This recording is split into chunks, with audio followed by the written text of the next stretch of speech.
പ്രഹസനം കഴിഞ്ഞു. അപ്പോൾ നമുക്കിനി കാര്യത്തിലേക്ക് കിടന്നാലോ? പ്രായമായ ആൾക്കാർ പറയുന്നത് കേട്ടിട്ടില്ലേ, കുഞ്ഞുമക്കൾക്ക് എന്തെങ്കിലും കഴിക്കാൻ കൊടുക്കുന്നതിന്റെ മുന്നേ അമ്മമാർ കഴിച്ചു നോക്കണം എന്നുള്ളത്. ആദ്യം കൊടുത്ത കപ്പിന്റെ സൈസ് തീരെ ചെറുതായതുകൊണ്ട് ആൾക്കത് ഇഷ്ടപ്പെട്ടില്ല കേട്ടോ. അപ്പൊ അതൊന്ന് മാറ്റി കൊടുത്തു. യുതിയുടെ വെളിച്ചെണ്ണ തീർന്നു. അപ്പൊ അത് ഉണ്ടാക്കാം.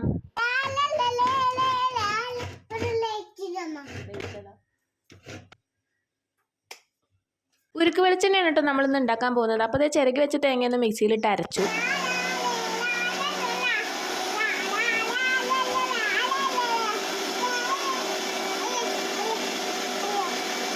ഈ സ്നേഹപ്രകടനം ഒന്നും നോക്കണ്ട കേട്ടോ. ഒരു 5 മിനിറ്റ് അപ്പോഴേക്കും ഞങ്ങൾ അടിച്ച് പിരിയും. തേങ്ങ അരഞ്ഞ സമയം കൊണ്ട് ഞങ്ങൾ അടിച്ച് പിരിഞ്ഞിട്ടുണ്ട് കേട്ടോ. അവിടേക്ക് അച്ഛൻ വന്ന് അവൻ എടുത്തോണ്ട് പോയി. പിന്നെ തേങ്ങ അരയ്ക്കുമ്പോൾ നമ്മൾ അതിൽ വെള്ളമൊന്നും ചേർക്കാൻ പാടില്ല കേട്ടോ. ഞാനിവിടെ 2 തേങ്ങയാണ് എടുത്തിട്ടുള്ളത്. വെള്ളമൊന്നും ചേർക്കാതെ നമ്മൾ അരച്ച് അതിൻ്റെ പാല് പിഴിഞ്ഞെടുത്തിട്ടുണ്ട്. ഒരു തുള്ളി പോലും ബാക്കി വെക്കാതെ ആ തേങ്ങയുടെ ആത്മാവ് വരെ ഞാൻ പിഴിഞ്ഞെടുത്തിട്ടുണ്ട് കേട്ടോ. അപ്പോൾ ആ 2 തേങ്ങയിൽ നിന്ന് നമുക്ക് ആകെ ഇത്രത്തോളം പാലാണ് കിട്ടിയിട്ടുള്ളത്. തേങ്ങേൻ്റെ എണ്ണം കൂടുന്തോറും പാലിൻ്റെ അളവും കൂടും, വെളിച്ചെണ്ണേൻ്റെ അളവും കൂടും കേട്ടോ. ഞാനിപ്പോൾ ഇത് യുതിക്ക് വേണ്ടി മാത്രം ഉണ്ടാക്കുന്നത് കൊണ്ട് 2 തേങ്ങ മാത്രമേ എടുത്തിട്ടുള്ളൂ. അപ്പോൾ നമ്മൾ അടി കട്ടിയുള്ളൊരു പാത്രം എടുത്തിട്ട് ഈ തേങ്ങാപ്പാൽ അതിലിട്ടിട്ട് ഇനി കൈവിടാതെ ഇളക്കിക്കൊണ്ടിരിക്കണം. ഇത് ഉണ്ടാക്കാനൊക്കെ എല്ലാവർക്കും അറിയുന്നുണ്ടാവും കേട്ടോ.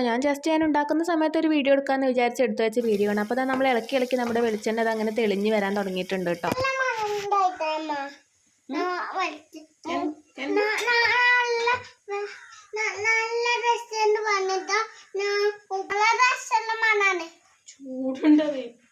തെറ്റിപ്പോയ ആളിതാ നല്ല മണാണെന്നൊക്കെ പറഞ്ഞിട്ട് തിരിച്ചു വന്നിട്ടുണ്ട്. തേങ്ങാപ്പാലിൽ നിന്ന് വെളിച്ചെണ്ണ തെളിഞ്ഞത് ഇങ്ങനെ ഒരു ബ്രൗൺ കളർ ആകുമ്പോൾ നമുക്കിതൊന്ന് മാറ്റി വെച്ചിട്ട് ചൂടാറി കഴിഞ്ഞിട്ട് നമുക്കൊന്ന് അരിച്ചെടുക്കാം കേട്ടോ. ഈ കാണുന്ന സാധനം കളയേണ്ട, ഇത് വെറുതെ ഇരുന്ന് കഴിക്കാനും കൊള്ളാട്ടോ. അപ്പോൾ 2 തേങ്ങയിൽ നിന്ന് നമുക്ക് എത്രത്തോളം വെളിച്ചെണ്ണ കിട്ടിയിട്ടുണ്ട് ഞാൻ കാണിച്ചു തരാം. ഈ കുപ്പി കാണുമ്പോൾ നിങ്ങൾ വിചാരിക്കും ഇതിൽ നിറയെ വെളിച്ചെണ്ണ എനിക്ക് കിട്ടിയെന്നില്ല. ഈ കുപ്പിയുടെ ഒരു കാൽഭാഗം മാത്രമേ നമുക്ക് കിട്ടിയിട്ടുള്ളൂ കേട്ടോ. മദീനെ അവനൊരു കുറച്ച് ദിവസം കുളിക്കാൻ ഇതൊക്കെ തന്നെ ധാരാളം. പിന്നെ ഈ കാണുന്ന സന്തോഷം അർമാദൊന്നും കുളിക്കാൻ നേരത്തെ ഞാൻ കണ്ടിട്ടില്ല കേട്ടോ. കുളിക്കാൻ വേണ്ടി ഞാൻ തോർത്തെടുത്ത് അപ്പം തുടങ്ങും കേട്ടോ ഞങ്ങൾ തമ്മിലുള്ള യുദ്ധം. പിന്നെ ഞാൻ ഇന്ന് ഇത്രയും കഷ്ടപ്പെട്ട് ഈ വെളിച്ചെണ്ണയൊക്കെ ഉണ്ടാക്കി എടുത്തതല്ലേ, അപ്പൊ എന്തായാലും ഒന്ന് കുളിപ്പിച്ചേക്കാം. അങ്ങനെ ഏറെ നേരത്തെ എന്റെ പരിശ്രമം വിജയിച്ചു. സോപ്പിട്ട് പതപ്പിച്ച ആളിതേ ഞാൻ കയ്യിലെടുത്തിട്ടുണ്ട് കേട്ടോ. ഒടുക്കം കുളിക്കാന്ന് സമ്മതിച്ചിട്ടുമുണ്ട്.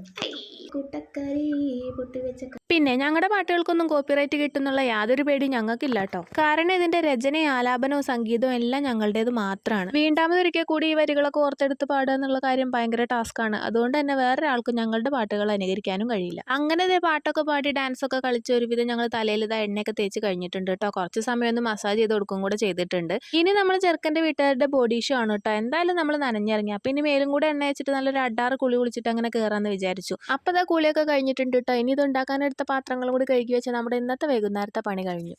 അപ്പം ഇത് എത്രയേ ഉള്ളൂ ഇന്നത്തെ വീഡിയോ. നമ്മുടെ ചാനൽ ആദ്യമായിട്ട് കാണുന്നവരുണ്ടെങ്കിൽ സബ്സ്ക്രൈബ് ചെയ്ത് സപ്പോർട്ട് ചെയ്യാൻ മറക്കല്ലേ. ടാറ്റാ.